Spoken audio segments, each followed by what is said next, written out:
बहू ने सास को मार डाला। सुनंदा अपने पिता की इकलौती बेटी थी। नाम के मुताबिक देखने में भी बहुत सुंदर थी। जब वह अपने ससुराल गई तो उसे उसके मुताबिक ही सब कुछ मिला। किंतु आजकल की लड़कियों को अधिक टोकना, समझाना, अपने मन के मुताबिक चलाना सासू माँ को अब कहाँ रह गया है। एक कहावत तो आपके सुनी ही होगी, जो किया बहू से टकरार, खो दिया उसने बेटे का प्यार। इस कहानी के मुताबिक सुनंदा की सास सुनंदा को हमेशा समझाती, बहू ऐसा करो, ऐसा न करो। नई नवेली बहू को थोड़े ही दिनों में अपनी सासू माँ से चिढ़ पैदा होने लगी। इस प्रकार यह सिलसिला आगे की ओर बढ़ता गया। एक दिन सुनंदा के घर कुछ मेहमान आने वाले थे। सासू माँ बोली, बहू आज कुछ अच्छी अच्छी व्यंजन बनाओ और मेहमानों के लिए चाय नाश्ता का इंतजाम भी अच्छी तरह से होनी चाहिए। बस अब क्या था, इतना सुनते ही सुनंदा गुस्से से लाल हो गई।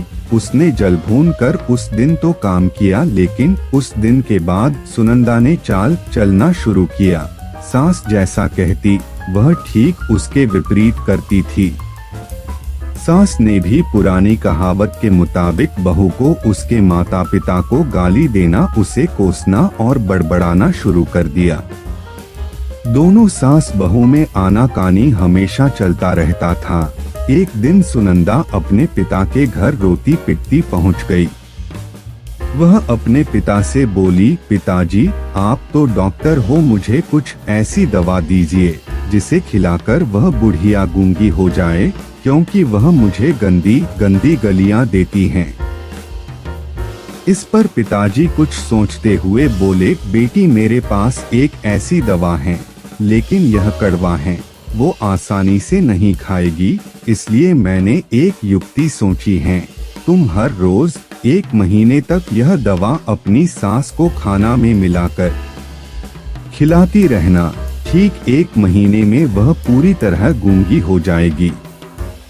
लेकिन हाँ, यह दवा थोड़ा कड़वा है, इसलिए तुम खाना इतना प्यार से खिलाना कि उसे पता ही ना चले। दवा लेकर सुनंदा खुशी खुशी अपने घर आई और पिता के कहे मुताबिक अपना काम शुरू कर दी। अब सास जो कुछ भी कहती उसे वह मानती और उलटकर जवाब भी नहीं देती, क्योंकि वह जानती थी कि बुढ़िया तो अब महीने भर में गूंगी होने वाली हैं, बोले जितना बोलना है। उसके बाद वह चैन से रहेंगी।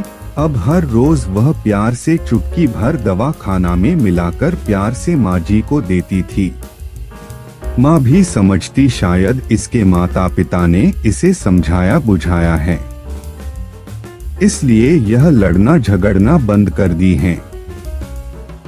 अब माँ जी भी बहू की खूब प्रशंसा किया करती थी और बहू भी प्रशंसा सुनकर प्यार बातें किया करती थी। अगर बहू से कुछ गलती भी जाती तो भी। इस प्रकार महीना आते आते दोनों सास बहू में इतना प्यार बढ़ गया कि बहू अब अपनी सास की आवाज को खोना नहीं चाहती थी। एक दिन फिर उसी प्रकार सुनंदा रोती पिटती अपने पिता के पास पहुंची। पिताजी बोले, अब क्या हुआ? सुनंदा बोली, पिताजी अब क्या होगा, मेरी सास बहुत अच्छी है, मैं उसकी आवाज खोना नहीं चाहती, वह मुझसे प्यार से बात करती है। अब मुझे कोई ऐसी दवा दीजिए जो कि मेरी माँ जी को दिया हुआ दवाई का असर काट सके और वह गूंगी ना हो पाए। इस पर पिताजी हंसते हुए बोले, बेटी तुम रोना धोना बंद करो और खुशी से रहो।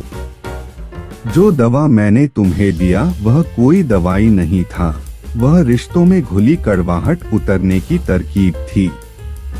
अगर मैं ऐसा नहीं किया होता तो तुम शायद आज नहीं सुधारी होती। बेटी इसी प्रकार यदि तुम अपनी सास के साथ अच्छे से रहोगी तो वह भी तुम्हें अपनी बेटी के समान प्यार करेगी।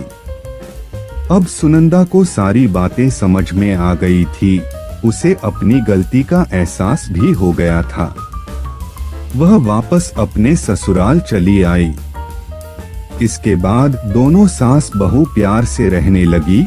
उनके बीच स्नेह और अपनापन का भाव आ गया और घर खुशियों से भर गया। आशा है कि ये कहानी आपके दिल को छू गई होगी। यह एक सच्चाई है, अगर बहू अपने सास का प्यार पाना चाहती हैं, तो उसे भी अपने सास को स्नेह देना होगा। जिस घर में सास बहू में स्नेह होता है, वहाँ हमेशा खुशियाँ आती हैं। अंत में बस इतना ही, इस कहानी को एक शेयर जरूर करिए, बस समझने की देर है। इस कहानी से कितने ही लोगों के जिंदगी में खुशियाँ आ सकती हैं।